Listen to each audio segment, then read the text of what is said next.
Good morning students, class 8 subject science chapter 11 force and pressure part 2nd. Now we start resultant force. When two forces applied on a body act in a same direction.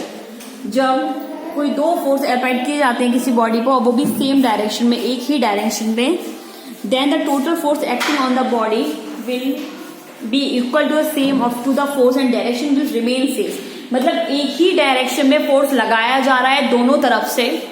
जैसे कि कोई एक रस्सी है जो हम लोग game करते हैं टग ऑफ वार में हम लोग क्या करते हैं, एक ही रोप होती है, उसको एक पर्सन अपने तरफ से खींच रहा होता है और एक अपने तरफ से खींच रहा होता है, सेम डायरेक्शन में उसके फोर्स लगाया जा रहा होता है, तो ये वही फोर्स होता है. But when two forces at the same point in the position direction the resultant force will be equal to a different of the force and the direction will be अलग and greater force. This can be explain with the help of the example of game of tug. ये tug वाले game से explain किया गया है. Effect of tower, तो ये resultant force होता है जो कि टू फोर्सेज होते हैं, दो तरीके के फोर्स लगाए जा रहे थे अप्लाइड ऑन सेम बॉडी. एक ही applied on a body and act in same direction. एक ही डायरेक्शन में दो फोर्स लोग लगाते हैं और in the body is equal some of the two forces जो बराबर लगते हैं, तो वो टग ऑफ वार ये रिजल्टेंट फोर्स होता है. इफेक्ट्स ऑफ फोर्स के effects. Force cause movement in on object when an object is a state of rest. अगर कोई ऑब्जेक्ट रेस्ट की पोजीशन में है, it can be throat on motion on applying a force. It object will move on a direction on the force apply on it. और उस पर अगर कोई हमने फोर्स लगाया और वो फोर्स की डायरेक्शन में चलने लगा, तो force can movement of an object. Force जो है मूवमेंट कर देता है किसी भी ऑब्जेक्ट में. Force change the speed of a movement object. Force लगाने से किसी भी ऑब्जेक्ट की स्पीड मूव हो जाती है, बढ़ जाती है. When a force act on object in direction of motion the speed of object increase.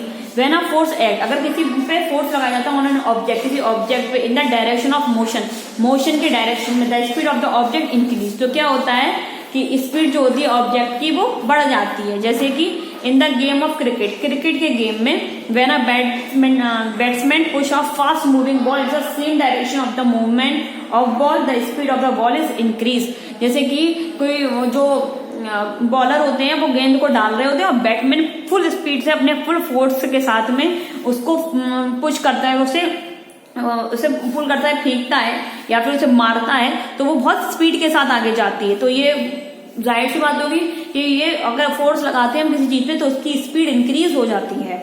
Force slow down completely stop a moving body. अगर फोर्स लगाया जाए तो जो मोशन है वो रुक भी जाता है. फोर्स स्लो कर देता है डाउन को कंप्लीटली स्टॉप, कभी कभी पूरी तरीके से रोक भी देता है किसी मूविंग बॉडी को, किसी चलती हुई चीज को. जैसे कि the goalkeeper apply the force to stop the ball. जो गोलकीपर होते हैं वो अपना फोर्स लगाते हैं, जैसे कि कोई बॉल गोल करने आ रही है और उस पर अपना फोर्स लगा के उस बॉल को रोक देते हैं.